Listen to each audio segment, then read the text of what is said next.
All right, gonna take a look at the three types of humans, basically, or mentalities we have within the human race. Generally, we classify these into three types. This is based on Gnosis also and occult wisdom, and it's clearly observable if we look out into the population of men and women that everyone's not the same in the sense that there are different mentalities. While we're down here in this duality or multiplicity, we can't say. At any given time, there exist different states of mind. A lot of people who become so-called conscious, even just socio-politically conscious, start to realize this too. This thing we call, this concept we call the masses of people. And there was a book written by a German guy during World War II about this too. Scientist, he observed this. He called, forgot what it's called, something about the little man, where he noticed that the real problem was the little man, not the people in power, because little man always turns his mind on himself, and that's what the so-called elite always get the little man to do. But what is the little man? The masses, we call them, and that's what this is about. These three different types of people, mentalities that we see. Now, this is going to be taken from this is a book, Primordial Gnosis. I'll put a link in the description here. But we can observe that human beings are different in mentality while manifest. This is clear. So we can divide them into terrestrials, which they called hyletics, if ruled by the body, psychic, if ruled by the soul, and spiritual or pneumatic, if ruled by the spirit.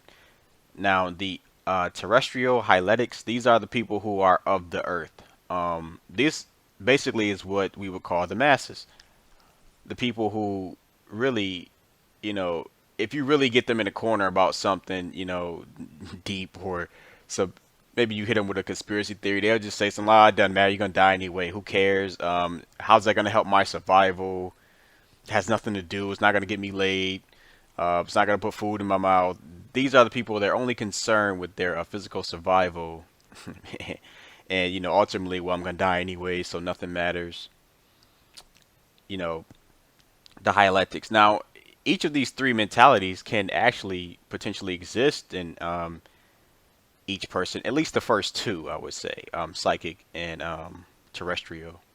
So at any given time, But like I said, the hyletics, the material, this is what's called the man animals, and these are the people who only focus on survival, material world. That's what's real to them, and whatever society gives them. So they'll take the religion if society tells them to, but had not society given them to them, they'll just be, like they say, the people don't have a mind; it's given to them.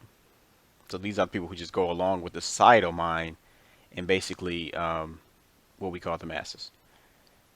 So the psychics, again, these are like people who are ruled by, they call the soul, the rational nature, the intellect. These will be like the thinkers, scientists, philosophers, and a lot of the people who consider themselves conscious would be somewhere between, I would say, terrestrials and psychics, because we like to think for ourselves, and we don't necessarily let the animal nature do our thinking, because that's the problem with most people is they let the you know the base nature do the thinking for them a lot of times, which that's what makes them unconscious.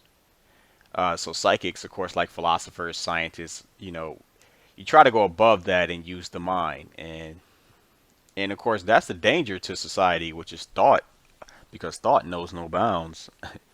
This is why it's no coincidence that society is mostly composed of the terrestrials. You got to think, if there really was free thought, would there even be a society as we know it?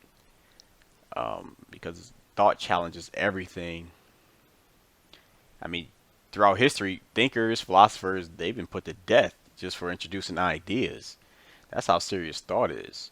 So that's to let you know right there that Existence or societal existence is not necessarily about thought. It's just about survival, mostly, and finding a way. Culture and all this, just a way for people to be ushered through birth and death in an orderly fashion.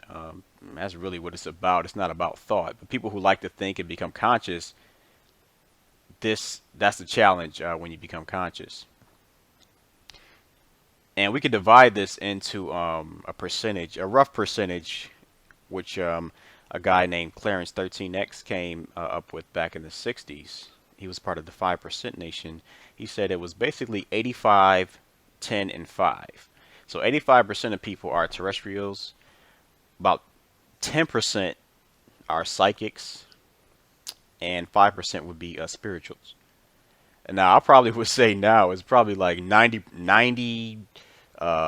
7 and 3. you know, 90% terrestrials, 7% psychic, and you know, uh, 3% spirituals. Probably less than that. I mean, because we're really in a degenerate age. They call it Kali Yuga. I mean, it's obvious, but that's a rough breakdown of how this proportion works, and it's clear.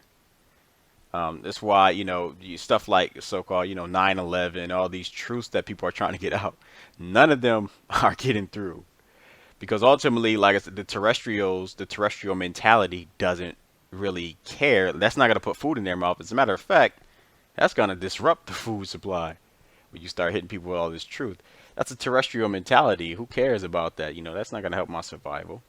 So only psychics and thinkers and people who try to think about higher things, you start to care about that. It's more of a personal thing.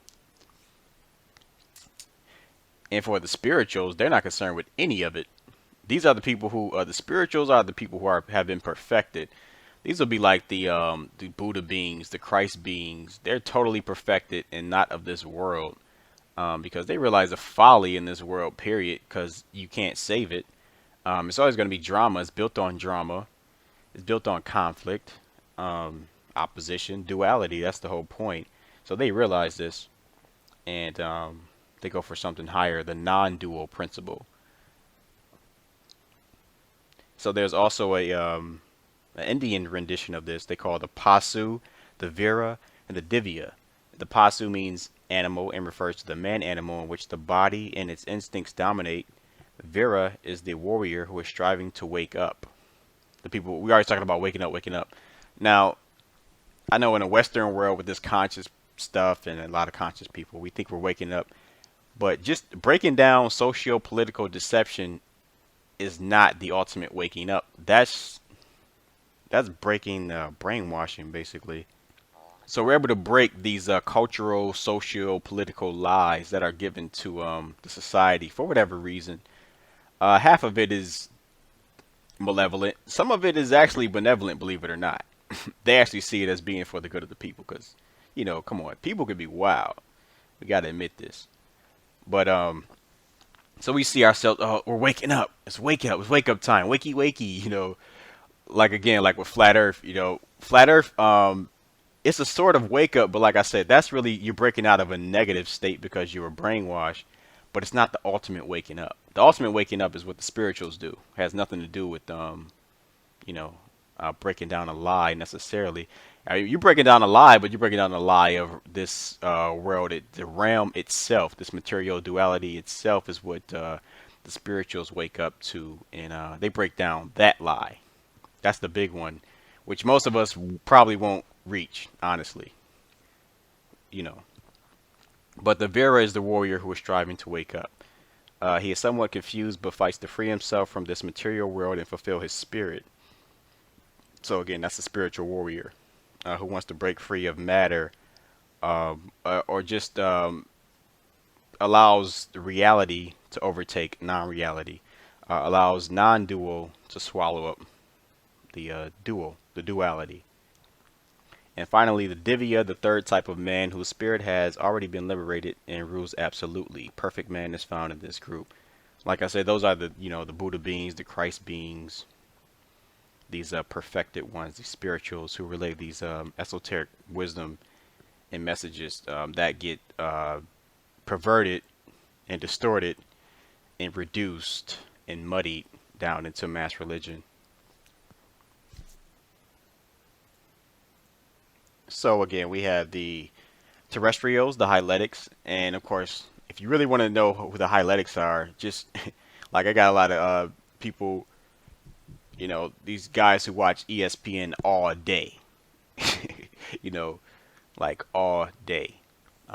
It's not about judging necessarily, but that's how you can observe these mentalities. They're just concerned with the animal prowess, and they really don't, you know, think too much beyond that. Um, they don't probe deeper questions in life. Then you have the psychics, the thinkers, like I said, the philosophers, scientists, even a lot of true priests who question life. What is this about? A lot of us who so-called wake up. What is life about? Beyond just the political stuff, just period. What is life about? This duality.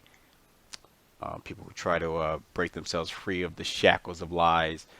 And then you have again the spirituals. These realized people. They call them true people, true persons. The Buddha beings, the Christ beings, the whatever Krishna, all these characters that we are familiar with throughout spiritual history. Peace.